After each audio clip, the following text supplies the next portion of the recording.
Good morning. ഇന്ന് നമ്മൾ physics ആണ് എടുക്കാൻ പോണത്. ഫിസിക്സിൽ നെക്സ്റ്റ് ചാപ്റ്റർ 26ാമത്തെ ചാപ്റ്റർ ആണ് ന്യൂക്ലിയൈ ആൻഡ് റേഡിയോ ആക്ടിവിറ്റി. അപ്പോൾ നമുക്ക് നമ്മൾ ആറ്റംസ്, അതിൻ്റെ അറ്റോമിക് നമ്പർ, അങ്ങനെയുള്ള കാര്യങ്ങൾ, ഇലക്ട്രോൺ, പ്രോട്ടോൺ ഒക്കെ നമ്മൾ മുന്നേ പഠിച്ചിട്ടുണ്ട് അല്ലേ. അപ്പോൾ അതിൽ ഐസോടോപ്സും ഐസോബാർസും രണ്ട് ടൈപ്പാണ്. ഐസോടോപ്പുകൾ എന്ന് പറയുന്നത് ഒരേ അറ്റോമിക് നമ്പറും ഡിഫറെൻറ്റ് മാസ് നമ്പറും. അപ്പോൾ അവരെന്താണ്, സെയിം ആറ്റംസ് ആയിരിക്കും. കാരണം എന്താണ്, ഒരേ അറ്റോമിക് നമ്പറാണ്, അവരുടെ മാസ് നമ്പറുകൾ വ്യത്യാസമാണ്. ഇനി ഐസോബാർ എന്ന് പറയുമ്പോഴോ ഒരേ മാസ് നമ്പറും ഡിഫറെൻ്റ് അറ്റോമിക് നമ്പറും. അപ്പോൾ അവർ വ്യത്യസ്തമായിട്ടുള്ള ആറ്റംസ് ആണ്. അപ്പോൾ ഐസോടോപ്പ് എന്ന് പറയുന്നത് ഒരേ അറ്റോമിക് നമ്പറും ഡിഫറെൻറ്റ് മാസ് നമ്പറും. ഫോർ എക്സാമ്പിൾ ആണെങ്കിൽ ഹൈഡ്രജൻ്റെ ഐസോടോപ്സ് ആണ് പ്രോട്ടിയം, ഡ്യൂട്ടീരിയം, ട്രിഷ്യം. അതായത് 1, 2, 3 എന്നാണ് അവരുടെ മാസ് നമ്പർ വരുന്നത്.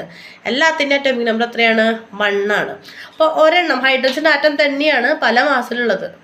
ഇനി ഐസോബാർ എന്ന് പറയുമ്പോൾ എങ്ങനെയാണ്, സെയിം മാസ് നമ്പറാണ്, അറ്റോമിക് നമ്പറാണ് ഡിഫറെൻ്റ് ആയിട്ടുള്ളത്.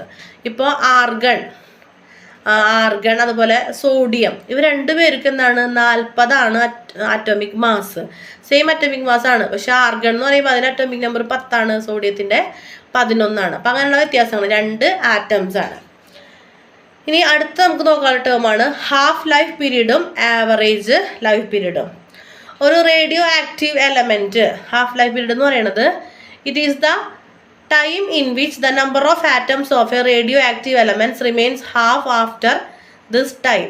അതായത് ഒരു റേഡിയോ ആക്റ്റീവ് എലമെൻറ്റിൻ്റെ ആറ്റംസിൻ്റെ എണ്ണം പകുതി ആവാൻ വേണ്ടി എടുക്കുന്ന ടൈം. ഒരു റേഡിയോ ആക്റ്റീവ് ആയിട്ടുള്ള ഒരു എലമെൻറ്റിൻ്റെ ആറ്റംസിൻ്റെ എണ്ണം എങ്ങനെയാണ്, പകുതി ആവാൻ എടുക്കുന്ന ടൈമിനെയാണ് ഹാഫ് ലൈഫ് പീരീഡ് എന്ന് പറയാം. ഇനി ആവറേജ് ലൈഫ് പീരീഡ് എന്ന് പറയുമ്പോഴോ it is defined as the sum of actual life period of all radio active atoms which indifferent or each atom divided by their total number. അതായത് എല്ലാ radio active എലമെൻറ്റിൻ്റെയും അല്ലെങ്കിൽ മൂലകത്തിൻ്റെയും actual ആയിട്ടുള്ള life period ഉണ്ടല്ലോ, എത്ര വർഷം എന്നുള്ളത്, ആ ലൈഫ് പീരീഡിൻ്റെ തുക ആകെ ആറ്റങ്ങളുടെ എണ്ണം കൊണ്ട് ഹരിക്കുക. ആ തുക എന്ന് പറഞ്ഞാൽ അവരുടെ ലൈഫ് പീരീഡ് എന്ന് പറയുന്നത് എന്താണ്, അതിൽ എത്ര ആറ്റങ്ങൾ ഉണ്ട്, ആ ആറ്റങ്ങളുടെ എണ്ണം കൊണ്ട് ഹരിച്ചാൽ കിട്ടുന്നതാണ് എന്ത്, average life period. Half life period എന്ന് പറഞ്ഞു കഴിഞ്ഞാൽ അവരുടെ ആറ്റങ്ങളുടെ എണ്ണം പകുതിയാക്കാൻ എടുക്കുന്ന സമയം റേഡിയോ ആക്റ്റീവ് എലമെൻറ്റിൻ്റെ. ആവറേജ് എന്ന് പറഞ്ഞു കഴിഞ്ഞാൽ ആവറേജ് ലൈഫ് പീരീഡ് എന്ന് പറഞ്ഞാലോ റേഡിയോ ആക്റ്റീവ് എലമെൻസിൻ്റെ ടോട്ടൽ ലൈഫ് പീരീഡ്, അതിലുള്ള ആറ്റങ്ങളുടെ എണ്ണം കൊണ്ട് ഹരിക്കുമ്പോൾ കിട്ടുന്ന തുകയാണ് എന്ത്, ആവറേജ് ലൈഫ് പീരീഡ്. തമ്മിൽ ഡിഫറൻസ് ചോദിക്കൂട്ടാ. അപ്പോൾ ടി ഹാഫ്, അതായത് ഹാഫ് ലൈഫ് പീരീഡ് ആണ്. T half is equal to 0.693/λ. Lambda എന്ന് പറയുന്നത് ഒരു ഡി കെ കോൺസ്റ്റൻ്റ് ആണ്, അവർ കുറേ അടുക്കല്ലേ, ഡി കെ കോൺസ്റ്റൻ്റ് ആണ്. ഇനി ടി ആവറേജ്, അതായത് ആവറേജ് ലൈഫ് പീരീഡ് എന്ന് പറയുന്നത് 1/λ ആണ്. അപ്പോൾ അത് രണ്ടും നോക്കിക്കുക, അവർ നമ്മുടെ ഡിഫറൻസുകൾ ചോദിക്കാം കേട്ടോ. ഇനി അടുത്തതാണ് കാർബൺ ഡേറ്റിംഗ്. കാർബൺ ഡേറ്റിംഗ് എന്ന് പറയുന്നത് ഇപ്പോൾ ഫോസിലുകളുടെ പഴക്കം കണ്ടെത്താൻ അങ്ങനെയുള്ള കാര്യങ്ങൾക്ക് വേണ്ടിയിട്ട് റേഡിയോ ആക്റ്റീവ് ഡിസിൻറ്റഗ്രേഷൻ വഴി കണ്ടുപിടിക്കുക. സസ്യങ്ങളുടെയൊക്കെ മരങ്ങളുടെയൊക്കെ കാലപ്പഴക്കം എന്ന് പറയുന്നത് റേഡിയോ ആക്റ്റീവ് ഡിസിൻറ്റഗ്രേഷൻ വഴി കണ്ടുപിടിക്കുന്ന പ്രോസസ്സാണ് എന്ത്, കാർബൺ ഡേറ്റിംഗ്. കാർബൺ 14 എന്ന് പറയുന്ന ആറ്റത്തിനെയാണ് അതിനായിട്ട് ഉപയോഗിക്കാറ്.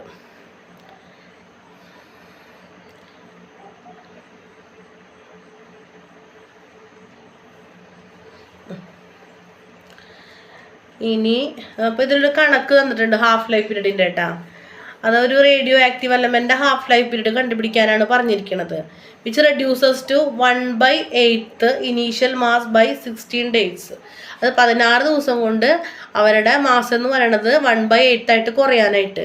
അപ്പോൾ 1/8 എന്ന് പറയുന്നത് നമുക്ക് 1/2 all raised to 3 എന്ന് പറയാം അല്ലേ. കാരണം എന്താണ്, 2 × 2 × 2 ആണ് 8. അപ്പോൾ നമുക്ക് എന്തായി, ഹാഫ് കിട്ടിയില്ലേ. തന്നിട്ടുള്ള ഡേയ്സ് എന്ന് പറയുന്നത് എത്രയാണ്, 16 days ആണ്. കണക്ക് ചെയ്ത് കാണിച്ചു തരാം. അപ്പോൾ ടി ഹാഫ്, ടി പകുതി ആവാനായിട്ട് എത്രയാണ്, 16/3 ചെയ്താൽ മതി. 5.33 days ആണ് അതിന് ആവശ്യമായിട്ട് വരുന്നത്. അങ്ങനത്തെ ഡയറക്റ്റ് ക്വസ്റ്റ്യൻസ് ഒക്കെ നമുക്ക് ഇതിൽ നിന്ന് ചോദിക്കാം.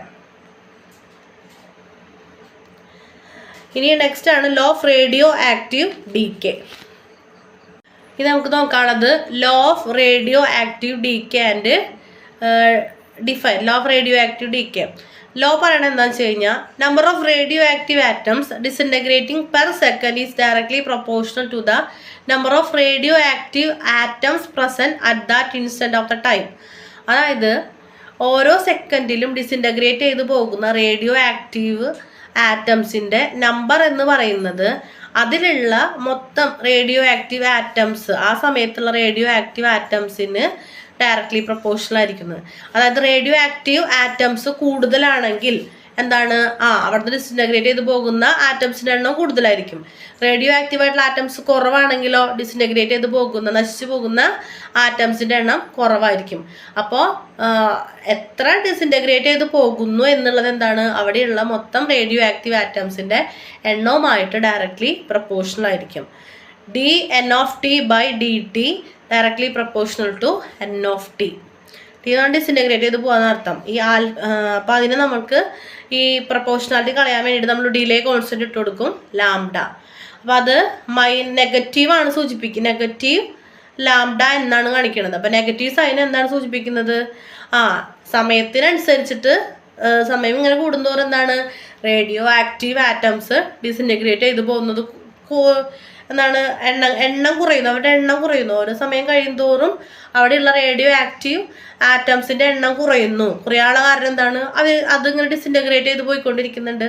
അപ്പോൾ അതാണ് ഈ ലോ പറഞ്ഞിട്ടുള്ളത്. അപ്പോൾ ഈ ലോ എന്തായാലും പഠിക്കണം. അതേപോലെ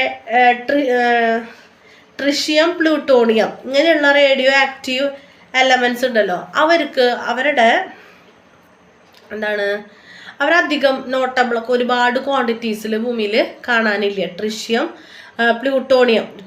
പ്ലൂട്ടോണിയം എന്നാണ് കൂടുതലായിട്ട് കാണാനില്ലാത്തതിന് കാരണം എന്ന് പറയുന്നത് അവരുടെ പ്രായവുമായിട്ട്, അല്ലെങ്കിൽ അത് ഉണ്ടായിട്ടുള്ള അവരുടെ ഹാഫ് ലൈഫ് പീരീഡ് എന്ന് പറയുന്നത് എന്താണ്, വളരെ ചെറുതാണ്. അതുകൊണ്ടാണ് അവരങ്ങനെ കോമൺ ആയിട്ട് അങ്ങനെ കാണാത്തത്, അല്ലെങ്കിൽ കുറച്ച് മാത്രം അവർ ഭൂമിയിൽ കാണുന്നത്. ആ ഒരു കാര്യം കൂടിയും അതേതാണ് എലമെൻ്റ് നോക്കി വെച്ചാൽ മതി. Tritium, plutonium. ട്രിഷ്യം എന്ന് പറയുന്നത് ഹൈഡ്രജൻ്റെ ഒരു ഐസോട്ടോപ്പാണ്. പിന്നെ പ്ലൂട്ടോണിയം എന്ന് പറഞ്ഞാൽ വേറൊരു എലമെൻ്റാണ്. അപ്പം അതും കൂടി നോക്കി വയ്ക്കാം. ഇത്രയാണ് നമുക്ക് ഈ ചാപ്റ്ററിൽ നോക്കാനുള്ളത്. അപ്പം അതിൻ്റെ ഇക്വേഷൻസും കാര്യങ്ങളും കൂടി ഞാനൊന്ന് എഴുതി കാണിച്ചു തരാം. നന്നായിട്ട് പഠിക്കാം. Thank you. അപ്പോൾ ഒരു കണക്ക് കണ്ട, find half life of element reduces to 1/8 of initial mass in 16 days. അതായത് അതിൻ്റെ ഒരു എലമെൻ്റ് ഇനീഷ്യൽ മാസ് 16 ദിവസം കൊണ്ട് അതിൻ്റെ 1/8 ആയിട്ട് കുറയണം. അതിനുള്ള ഹാഫ് ലൈഫാണ് കണ്ടുപിടിക്കേണ്ടത്. അപ്പോൾ 1/8 എന്ന് പറയുമ്പോൾ നമുക്ക് 1/2 all⁻³ എന്ന് എഴുതാമല്ലോ. കാരണം 1/2 × 1/2 × 1/2 എന്ന് പറയുന്നത് 1/6 ആണ്. അങ്ങനെ വരുമ്പോൾ T ഹാഫ് എന്ന് പറയുന്നത് എത്രയാണ്, 16 days കൊണ്ടുള്ള ചോദിച്ചിട്ടുള്ളത്. 16/3 അപ്പോൾ ചെയ്യുമ്പോൾ 5.33 days. ഇനി law of radio active decay and decline, അതിൻ്റെ ഇക്വേഷൻ എന്ന് പറയുന്നത് dN/T/dt directly proportional to N/T എന്നുള്ളത്. എത്ര മാത്രം law of radio active decay and radio active decay ആണ്. അപ്പോൾ എന്താ പറയണുള്ളത്, dN/T അല്ലെങ്കിൽ /dt എന്ന് പറയുന്നത് എന്താണ്, N/T. അതായത് എത്രമാത്രം ഡിക്ലൈൻ ചെയ്ത് പോകുന്നുണ്ട് അല്ലെങ്കിൽ ഡിസിൻറ്റഗ്രേറ്റ് ചെയ്ത് പോകുന്നുണ്ട് എന്നുള്ളത് അവിടെയുള്ള റേഡിയോ ആക്റ്റീവ് ആറ്റംസിൻ്റെ എണ്ണത്തിന് ഡയറക്ട്ലി പ്രൊപ്പോർഷണലാണ്. പ്രൊപ്പോർഷണാലിറ്റി കളയാൻ വേണ്ടിയിട്ടാണ് ഇവിടെ ലാംഡ കൊടുത്തിരിക്കുന്നത്. ഇവിടെ മൈനസ് സൈൻ എന്താണ് കാണിക്കുന്നത്, അതായത് ഓരോ സെക്കൻഡിലും അവിടെയുള്ള റേഡിയോ ആക്റ്റീവ് ആറ്റംസിൻ്റെ എണ്ണം കുറയുന്നുണ്ട്. എങ്ങനെയാണ് കുറയണത്, അത് അവരുടെ ഡിസിൻറ്റഗ്രേറ്റ് ചെയ്ത് പോകുന്നുണ്ട്. അപ്പോൾ ഇതും പഠിക്കുക, നന്നായിട്ട് മനസ്സിലാക്കി പഠിക്കാം.